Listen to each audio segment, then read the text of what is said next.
السلام عليكم ورحمة الله وبركاته داودياشينا قيمها بدن ميل والبود جوجتان dunida waxaan idin leenahay ku soo dhawaada channelkeena Cabdiqafaar Habi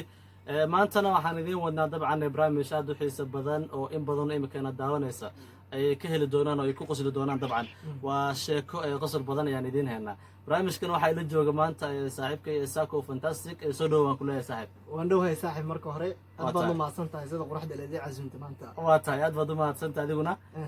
saaxiibadayna daawanaya dabcan waxaan u sheegnay sheeko qosol badan inay maanta sheeko qosol badan inay soo socoto waa tahay bal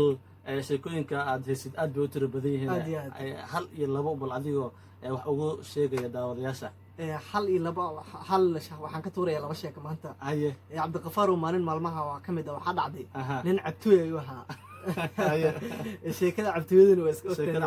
cabtooyga sheekada aad bay u tiro badan tahay haye ninka cabtooyga ahaa waxa xanuun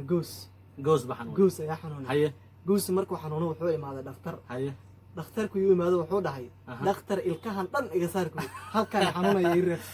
oo wuxuu yiri kuwi kale dhan saarkan xanuunaya ireer haye maxaad u yeelaysaa la dhahay haye waan waxa ku si uu cilmo dareemo ku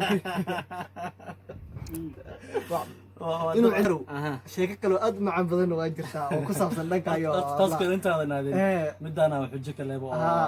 goosaska kullu bixi halkii ay xanuunay ireer baa ku xujeenaya qofkan markuu cabtiyay inuu sheekadiisa dabcan iska warma soo iska warma aad